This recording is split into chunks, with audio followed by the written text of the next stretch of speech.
जय हिंद दोस्तों। आज आपका फिर स्वागत है एस एस एजुकेशन पाठशाला में। आज हमारी चर्चा का विषय है कि जो हाल ही की खबरों में चर्चाएं चल रही है कि संसद से सदस्यों को निलंबित कर दिया गया है। तो जो ये सदस्य संसद से निलंबित किए जाते हैं या लोकसभा या राज्यसभा से, उनकी निलंबन की प्रक्रिया क्या है, उनके क्या नियम है, उनको किस रूल रेगुलेशन के तहत उनको निलंबित किया जाता है। तो आज हमारी चर्चा का विषय ये रहेगा।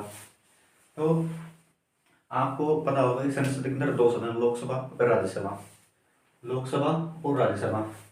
लोकसभा के जो लोकसभा अध्यक्ष और राज्यसभा के जो हेड होते हैं, जो उनको नियम चलाते हैं, संचालन करते हैं, जिसको हम सभापति बोलते हैं, वो इसके उपराष्ट्रपति होते हैं।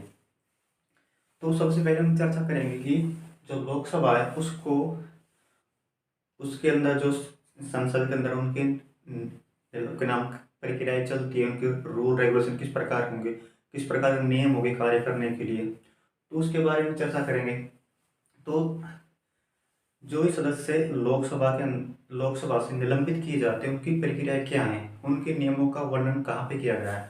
तो जो लोकसभा होती है उनके नियमों को चलाने के लिए, देख रेख करने के लिए, भाई कौन सदस्य कितने बोलेगा, किस बिल पर बहस होगी, किस बिल पर बहस नहीं होगी, तो उनको बोलने का अधिकार जो सांसद होते हैं उनको अधिकार देता है, वो देता है लोकसभा अध्यक्ष। वर्तमान लोकसभा अध्यक्ष कौन है?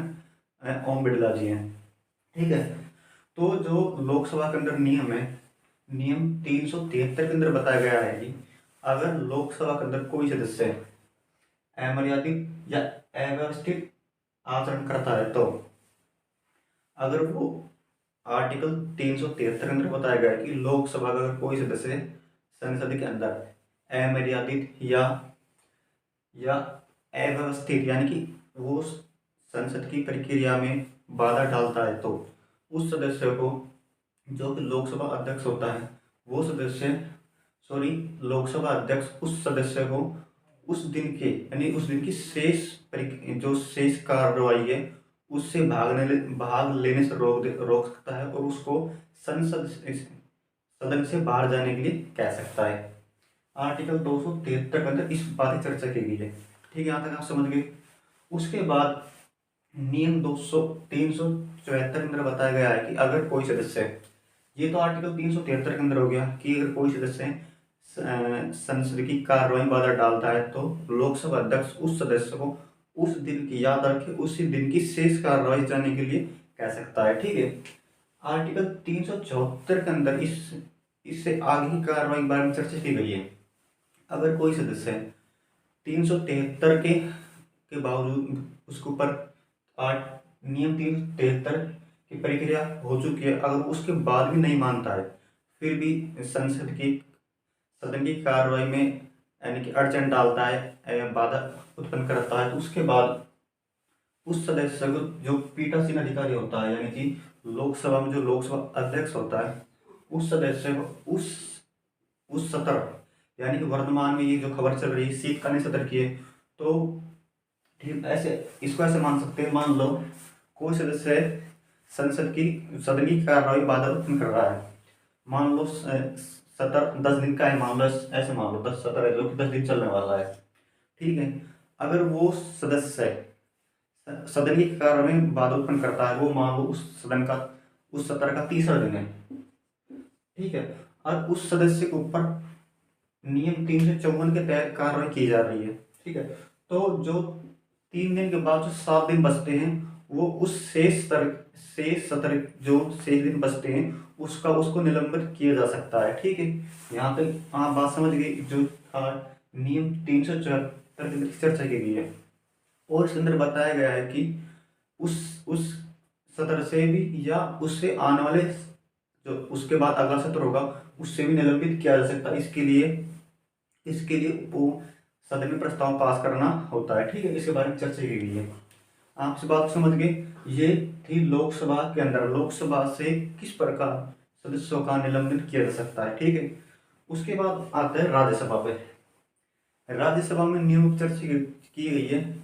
नियम 255 बताया गया है, जो कि सेम प्रोसेस नियम लोकसभा के नियम 373 अंदर बताया गया है कि अगर कोई सदस्य है, ये राज्यसभा के अंदर चर्चा जो ये बता रहा हूँ आपको मैं, ये राज्यसभा के अंदर नियम है, उसके अंदर सेम बताया गया है कि जो सेम लोकसभा के अंदर होता है 373 नियम के तहत, वो सेम प्रक्रिया राज्यसभा में 255 नियम के तहत होती है। उसमें बताया गया है कि अगर कोई सदस्य है, राज्यसभा का कोई सदस्य है, सदन में कार्यवाही बाधा उत्पन्न कर रहा है, अड़चन डाल रहा है या अमर्यादित तौर पर व्यवहार कर रहा है, तो जो कि राज्यसभा का सभापति होता है, उपराष्ट्रपति, उस सदस्य को उस दिन की शेष कार्यवाही से जाने के लिए निर्देश दे सकता है। ठीक है।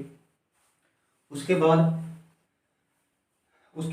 आगे कार्रवाई क्या होती है, नियम 256 के तहत, इसमें वही सेम प्रक्रिया है जो नियम 374 के अंदर लोकसभा के अंदर की जाती है। उसके अंदर बताया गया है कि अगर कोई सदस्य राज्यसभा के अंदर नियम 255 के बाद नहीं मानता है, तो वो सदस्य फिर इसी प्रकार की सदन की कार्रवाई में बाधा है, अड़चन डालता है, तो उसके बाद जो कि राज्यसभा का सभापति होता है, राष्ट्रपति, उस सदस्य को उस जो सत्र चल रहा है, शीतकालीन सत्र हो सकता है, कोई सत्र हो सकता है, 3 सत्र होते हैं, तो उस शेष सत्र से उसको निलंबित कर सकता है। ठीक है।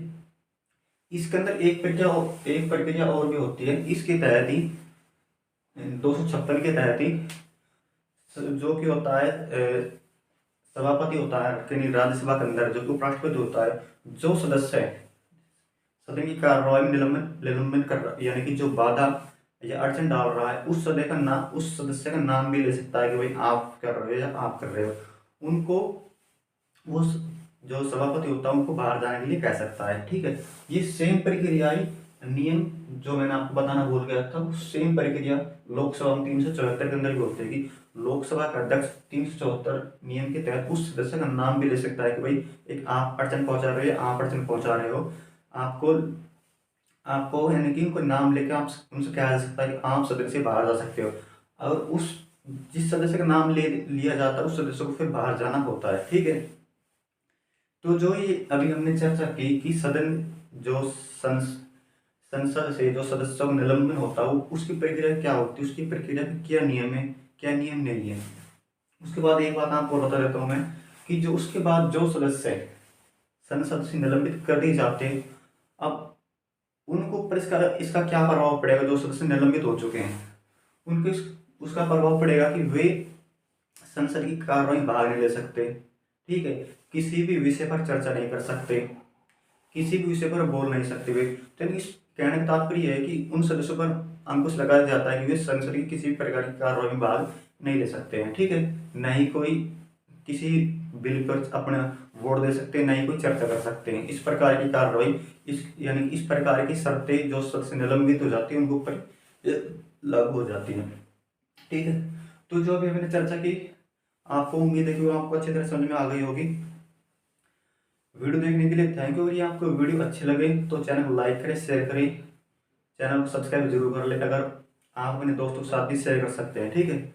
उसके बाद मिलते हैं किसी नेक्स्ट वीडियो के साथ। वीडियो देखने के लिए एक बार फिर थैंक यू।